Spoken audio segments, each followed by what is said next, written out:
Episode 139, Restoring Communities and Introducing Esther. Welcome back to Faith Bond Kids Crew. I'm Kayla, your storyteller, and today, in episode 139, we're diving into Nehemiah chapters 11 to 13 and starting the exciting story of Esther with chapter 1. Let's see how Nehemiah continues to restore the community and how Esther's story begins. Nehemiah 11, imagine the bustling city of Jerusalem, with people moving back to make it their home. Nehemiah and the leaders cast lots to decide who will live in Jerusalem and who will stay in the surrounding towns. 1 out of every 10 people is chosen to move to the city. Picture families packing up their belongings and moving into the newly rebuilt city, bringing life and energy back to Jerusalem. The leaders and people are determined to repopulate the city, making it strong and vibrant once more. Nehemiah 12, now, let's picture a grand celebration. The wall of Jerusalem is finally completed, and the people gather to dedicate it with joy and thanksgiving. Imagine 2 large choirs climbing up the walls, singing and playing instruments like cymbals, harps, and lyres.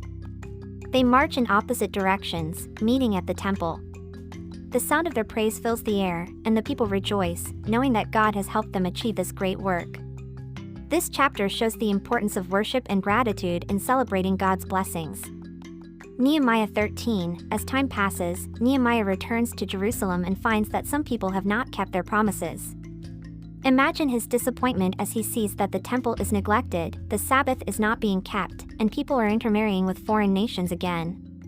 Nehemiah takes action, correcting these wrongs and reminding the people of their commitments.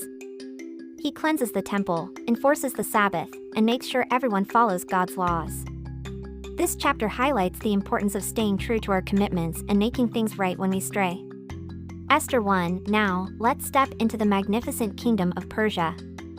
Imagine a grand palace with marble pillars, golden couches, and silver curtains. King Xerxes throws a lavish banquet that lasts for 180 days to show off his wealth and power.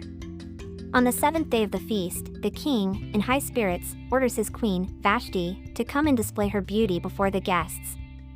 However, Queen Vashti refuses, which angers the king. Picture the royal advisors whispering and plotting, leading to a decree that Vashti will no longer be queen. This sets the stage for the amazing story of Esther, a young Jewish girl who will play a crucial role in the fate of her people. Thank you for joining me in exploring these stories in episode 139 of Faith Bond Kids Crew. Don't forget to hit subscribe so you never miss an episode. If you have questions about today's stories or anything else, ask your parents. Let's say a prayer together. Dear God, thank you for guiding us through challenges and helping us stay true to your ways. Help us to be grateful for your blessings and to act with courage and integrity. Amen. Until next time, this is Kayla, signing off. Stay blessed, keep learning, and let God's light shine through you always.